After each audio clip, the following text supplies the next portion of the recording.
Welcome to Forbidden Planet TV, and welcome back to the second half of my chat with the amazing Zack Snyder, director of the just released Army of the Dead from Netflix.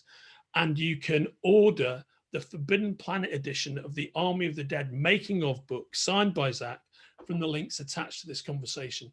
In this second half of our conversation, we talk some more about Army of the Dead, and Zack also talks about the amazing recent success of his director's cut of Justice League, Zack Snyder's Justice League, both the regular edition and the black and white edition. Enjoy. And to further that point, really, what I was interested in talking to you about Army is the fact that you're going back to a genre that you dealt with so very successfully 17 years ago. But it's very different to what you've been doing recently, where you've been working in the superhero genre, which is by its very nature part of an expanded universe and is interrelated. And I just thought it must be. Was it an interesting process for you to go back into that mindset as a leaping off point of Dawn of the Dead? I know this movie is very different, but is it interesting working with those echoes of the previous work? Yeah, it is. It you know, it's that whole thing about, look, you know, just from a technical standpoint, like, you know, you have some, you know, you have some knowledge about how these things work. Like, you know, whether it be tension or, you know, whatever, you know, the movie is requiring on a technical, you know, from a technical standpoint, I mean, as far as the genre goes, understanding the makeup and how you're gonna get that many extras and people through and have time to shoot and all that stuff you have to think about. So you have that kind of stuff, as well as I said earlier, the sort of cinematic experiment that you were partaking in, as far as this deconstruction or reconstruction or homage or whatever you want, whatever happens when you remake a movie, or, you know, like there's a lot that goes on, you know, with and how you feel about that movie to begin with. And I'm a fan of the original, so yeah, there's a lot of stuff that happens, you know, with it. Yeah. So by the time you get to say you come now, 17 years have gone by, I've done a whole bunch of other kinds of movies, and then to do a zombie movie again,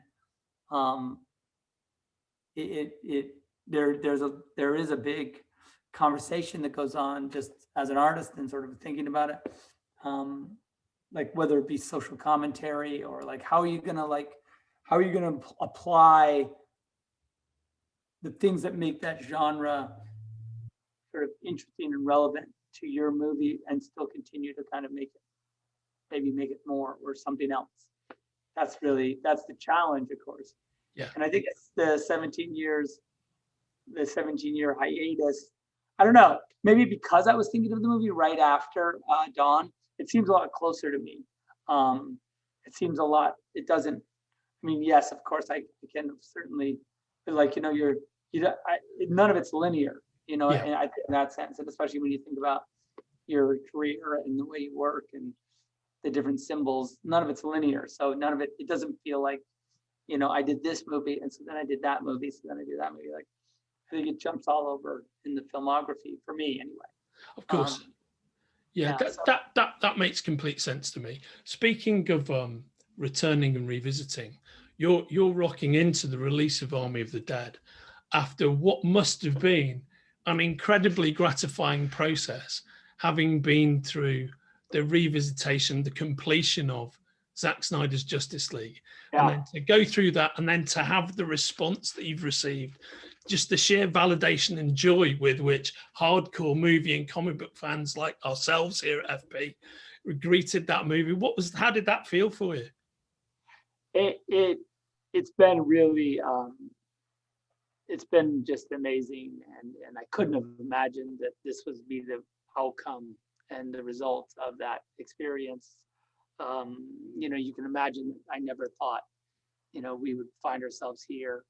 I really didn't. It's funny because we were talking about the fact that I put the film canisters in Army in the safe, and when the time I put those in there was no chance that Justice League was going to happen, right? Yeah. And so it's just funny to see this movie now. In the time I shot Army, we went into lockdown. During COVID, so far I made all of Justice League was started up and finished. And it's weird now to be releasing Army with that relic inside of it, that little time capsule. Yeah. In a lot of ways, it's appropriate because it kind of symbolized where that movie was. It was like locked in a vault, maybe never to be seen, but like a band of adventurous movie fans on a heist mission of their own, I think, and they were able to rescue that thing from the. I know some of those guys, and I'm a guy who owns 30,000 comic books, and I've been reading DC Comics since '66 when I was 3 years old, right? And I know some of those cats who were at the forefront of that movement with you, and I can think of few examples of such a kind of symbiotic back and forth between a creator and between his fan base in terms of delivering an outcome like that. Kind of made me wish we could go back in time and say, do it for the Magnificent Ambersons, or other key projects in film history. But I think also the whole 4 hours of it is such a joyful experience, and the degree to which it's been embraced is not like you've done it and people are like, oh well, okay, the box is ticked. I mean, the response has been so joyful, so euphoric. Yeah, and it's been amazing to watch it, and I don't know what its future holds or how they'll continue. But I think right now, at this moment, and I look, not to mention the fact that these fans have sort of what they've done for AFSP, for the, for suicide prevention and mental health awareness. I'm hoping that by the fall we'll be at $1 million raised by these fans. It's unbelievable.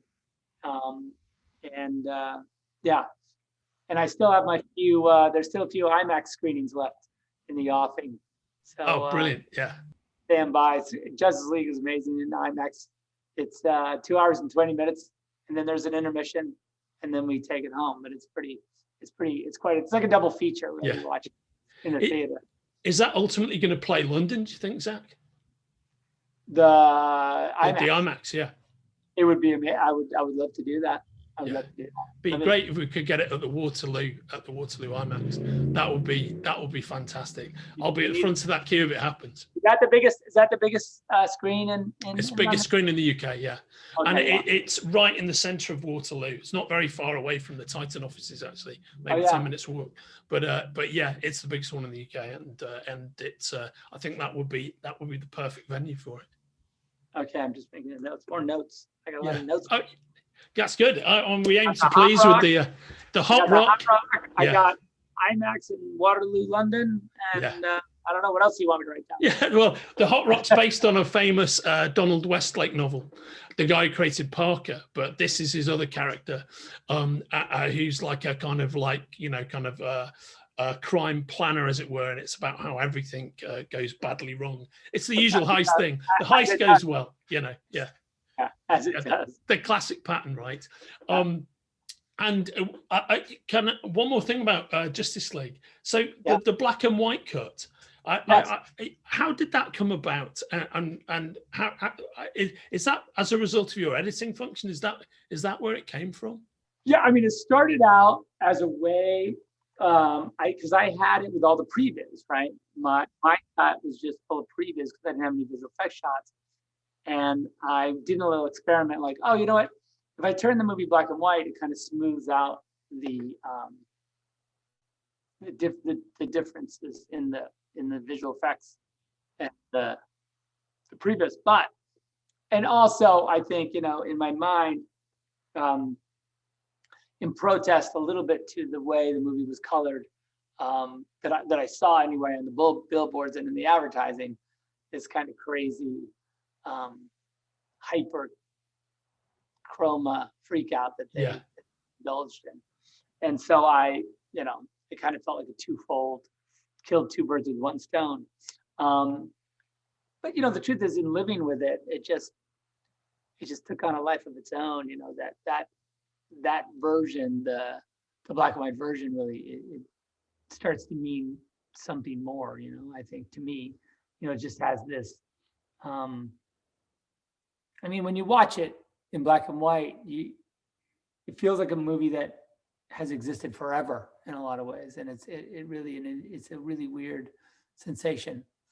And to see it in black and white and IMAX is really something else. Yeah, I bet it is. I watched it with my son, and I before I started it, because we watched the color version. We thought it was almost kind of a counterintuitive maneuver, but it was funny. We really got into it. I would say that on a personal level, I prefer it to the color version. So yeah, I do too. Yeah, I honestly do. I just think it's so because I'll tell you why. The other reason I like it in genre is because it is counterintuitive to the genre, right? Like, we have been taught that these superhero movies of our time, they're like the most popular culture thing, and you could look at them almost as disposable in a way that you could say that comic books were viewed in the beginning. The way they're printed, the way they're manufactured, it's almost like begs them to be destroyed. Yeah, right. You know what I mean? They're like, it's like they were built on the fact that they endured, by the way, it increases their value in some ways, because they're Absolutely. made in a way that is it's fragile. No, impermanence is part of the formula, right? So survival is an exceptional thing. Survival is an exceptional thing, and I think that's kind of what you get with the black and white version of Justice League is because it feels archival and somehow timeless. It erases this sort of popular culture point of view a little bit, and you're left with just the photography and the art and the performances, and in a lot of ways you can judge it on different terms and maybe in context of all the other superhero movies, which is inevitably what happens when you are working in this genre, because they're like, well, look, there's a pantheon of these movies, they exist, that we make them almost like we make hamburgers, and so it's to take one of them and take it out of the continuum is kind of a cool way to think about it. Yeah, of course. Thanks for sharing that with me. Thanks for sharing that with me, Zack. And thanks for joining me to talk about the Army of the Dead, the making of the film, and particularly the Forbidden Planet Special Signed Edition, which is a beautiful piece of work, which anybody watching this conversation is going to love. Thanks for sharing the time with us this morning, Zack. Oh, no, my pleasure. I can't wait for people to check out the book because it's really amazing. And it's available for pre-order from the links attached here. Take care, Zack. Have a wonderful day, mate. All right, cheers, man. I'll talk to you soon. If you're enjoying watching Forbidden Planet TV and you're enjoying watching us talk to the world's most interesting and accomplished filmmakers, authors, artists, musicians, creators, subscribe right here. See you soon.